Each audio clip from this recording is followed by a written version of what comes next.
She walked in like she owned the place.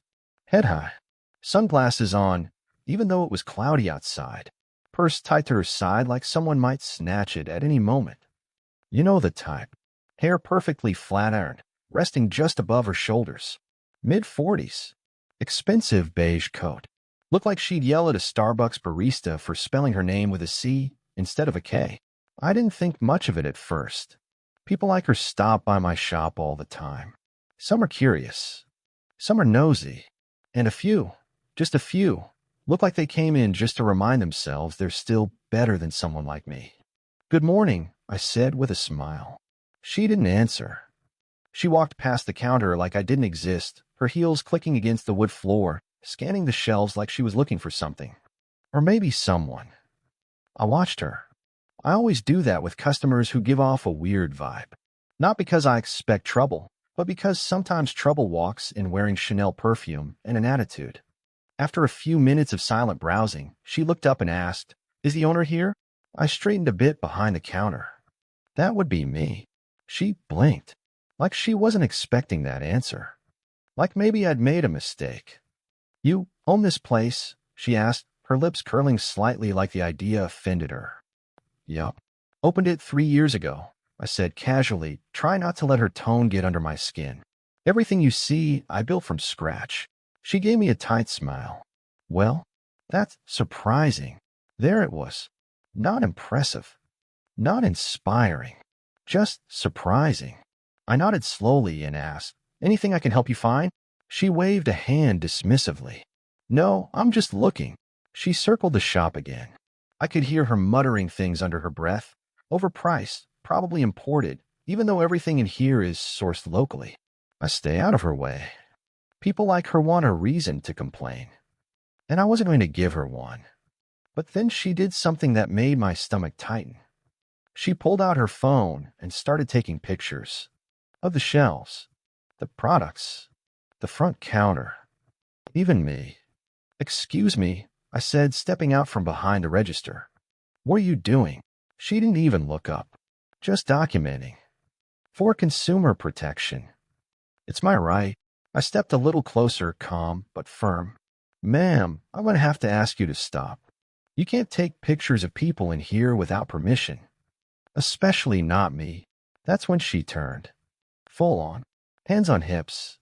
That look on her face, you know the one. Like she just discovered something rotting in her Louis Vuitton bag. "Don't get aggressive with me," she said sharply. I blinked. "I'm not being aggressive. I'm asking you to stop taking unauthorized photos inside a private business." She smirked. "Oh, so now you're trying to intimidate me." Typical. I took a slow breath. This was going sideways fast. "Ma'am, if you don't stop, I'll have to ask you to leave." She raised her voice, loud enough for someone passing by to hear. "Are you threatening me?" I froze. She knew what she was doing. This wasn't about candles or shelves or prices. This was a performance. A setup. The kind you see in viral videos where someone looks like the aggressor just because they're standing their ground. Before I could respond, she was dialing her phone. "I'm calling the police," she snapped. "I feel unsafe. This man is threatening me in my own neighborhood." This man. Not the owner. Not the shopkeeper. Just this man. She stepped outside while the call rang. I stood there stunned. It was surreal, watching her pace in front of my store, waving her arms, adding drama for the imaginary cameras. I glanced up at the security cams. They were rolling.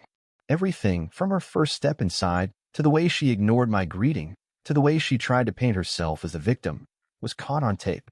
My hands were shaking, but not from fear, from rage. This wasn't just about a woman having a bad day. This was about power. She thought she could weaponize the police like a customer service hotline.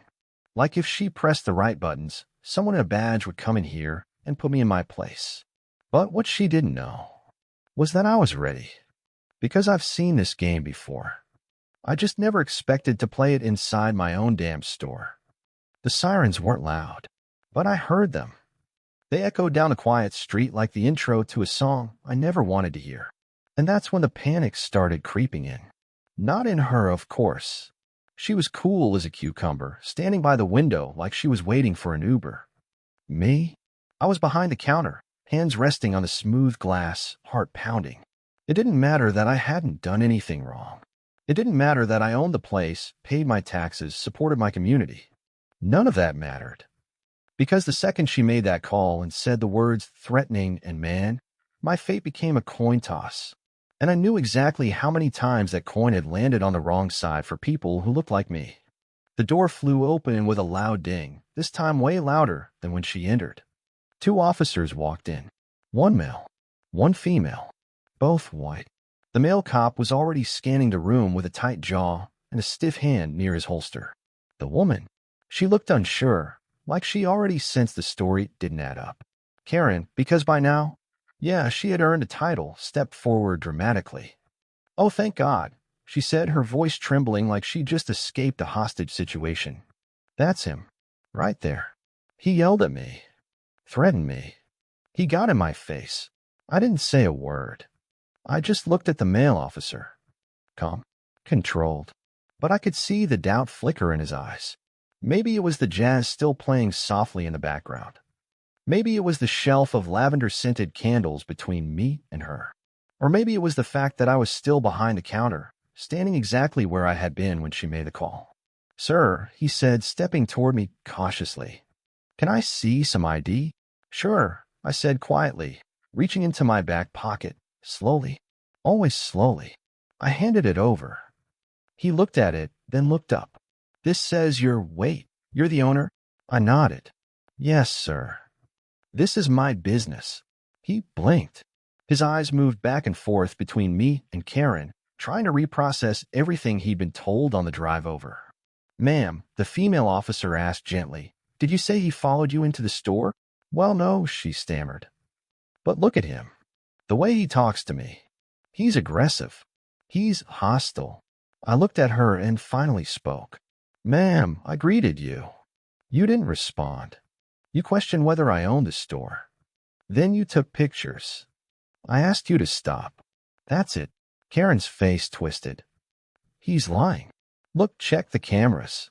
I bet he already deleted them." I tapped the counter. "Cameras are right there, recording everything." I'd be happy to show the footage. The officers looked at each other. Now the shift was real.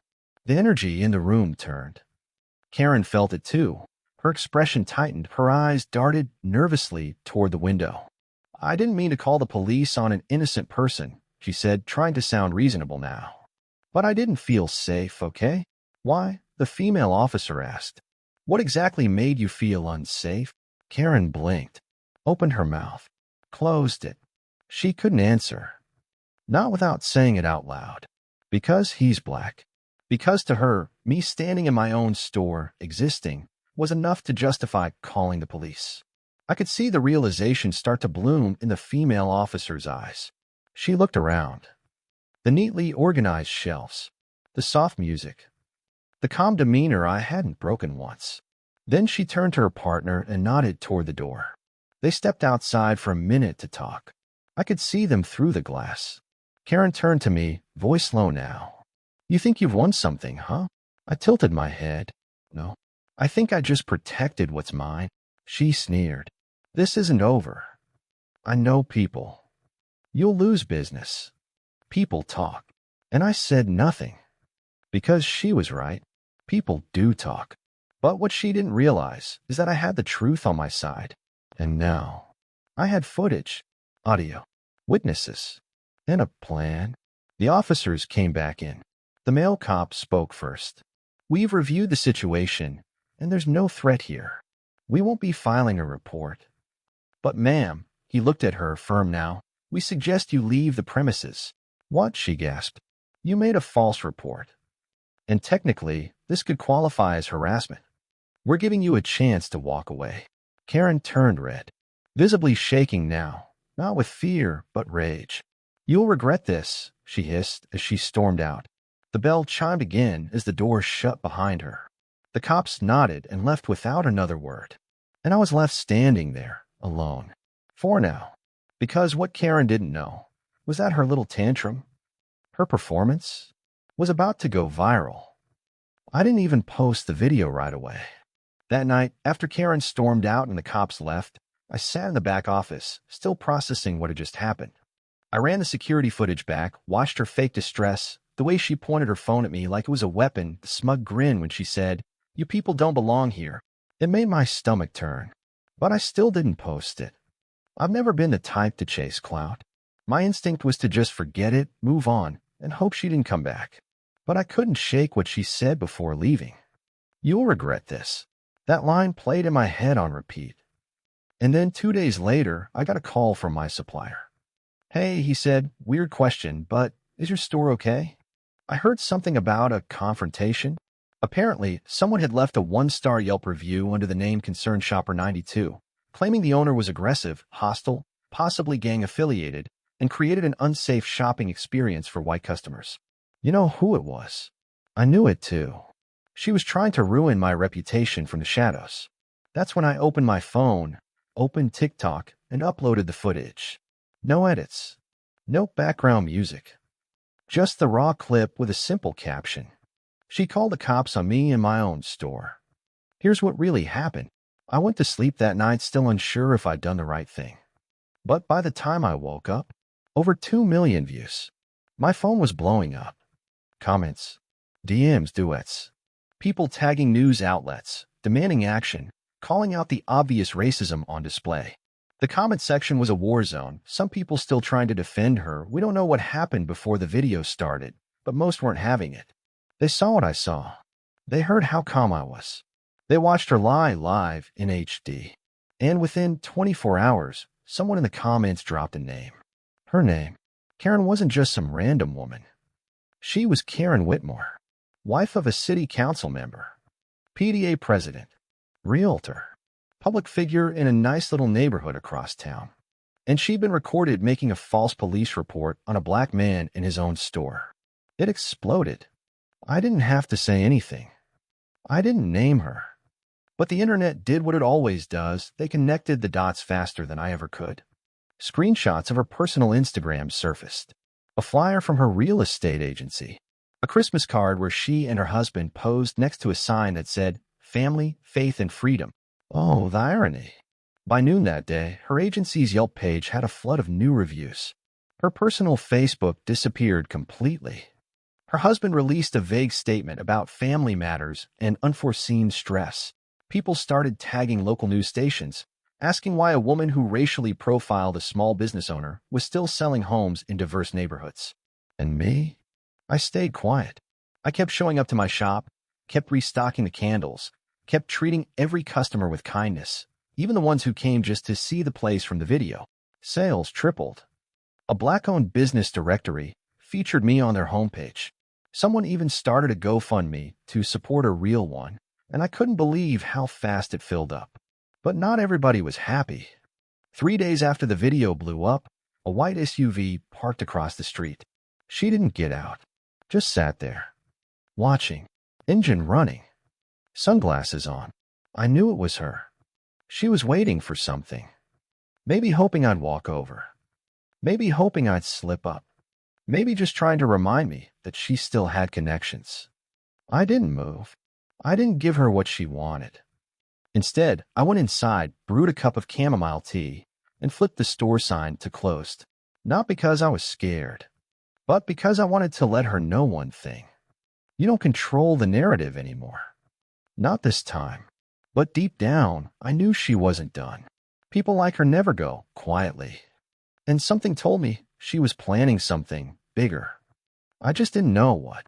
Not yet. I thought the worst was over. Karen had been exposed. The video went viral. The comments were filled with support. People calling her out, sharing their own stories, even organizing boycotts against her husband's political events. I figured she'd go silent, lay low, maybe issue a fake apology, and disappear. But Karen, she didn't vanish. She doubled down. 3 days after the video hit 5 million views, I got a call from a blocked number. I let it go to voicemail. Then I got a second one, and a third. The fourth one I picked up. My curiosity got the better of me. "Hello." There was a pause on the other end. Then a voice, cool and rehearsed.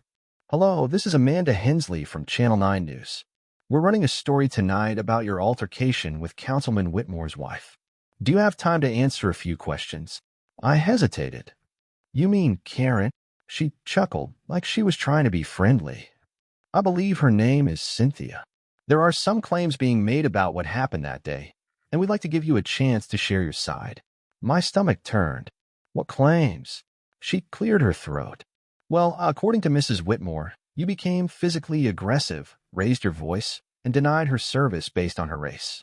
She says she feared for her life and called the police after you refused to let her leave." I almost dropped the phone. "She's claiming I was racist toward her? That's the narrative being shared," the reporter replied carefully. "She's filing a complaint with the Chamber of Commerce and possibly a civil suit." I laughed. It was bitter, disbelieving. She walked into my store, took pictures of me, refused to stop, and then called the cops. "And now I'm the one being investigated." "Again," she said quickly, "we're just collecting statements for both sides." I hung up. I couldn't believe it. Karen wasn't just playing the victim. She was rewriting the entire story. And the worst part? Some people were starting to buy it. Her husband released a statement to the press. "My wife was deeply shaken by a traumatic event at a local business. She has always supported diversity in our community and is heartbroken by the misrepresentation of her actions." Misrepresentation. There was video. But in the age of social media, facts aren't always enough. That night, I watched the news segment. They played part of the video, muted. No sound, just Karen's panicked face, cut between stills of her crying during an interview. She said things like, "I just wanted to support a local shop. I've never felt so unsafe. It's heartbreaking to be painted as something I'm not." It was a masterclass in manipulation. They didn't show her taking the pictures. They didn't show her smirking or shouting. They just showed the moment she stormed out with her hand on her chest. And you already know what the headline said. "Councilman's wife targeted by viral hate mob after store incident." I couldn't sleep that night. The next morning, I found 3 one-star reviews on my business page, each one with the same exact wording. "Rude owner. Racist behavior. Would never shop here again. Fake accounts. No photos. No proof. Just noise." But it stung. Because I'd worked years to build this business, to prove I belonged here. And now one entitled woman with a platform and a plan was trying to burn it all down because she didn't like being told no. Still, I kept showing up. Customers came in offering hugs, support, even free legal help. One woman handed me a handmade card that said, "Your calm saved you. Your truth will protect you." But deep down, I knew something wasn't right. Karen wasn't finished. She wasn't just playing defense anymore. She was going on the offense. She was coming for my business, my name, my reputation. And I had no doubt in my mind she was planning her next move. And sure enough, 2 days later, I walked into my store to find the windows spray painted. "Racist BLM thug. Fake black business. Go back where you came from." I froze. I felt something I hadn't felt in a long time, fear. Real, bone-deep fear. I didn't know if it was her. I didn't have proof. But I knew. No one else had this much hate, this much incentive, this much desire to make me disappear. Karen was trying to destroy me. But what she didn't know was that I had one last card to play. And once I played it, there'd be no coming back for her.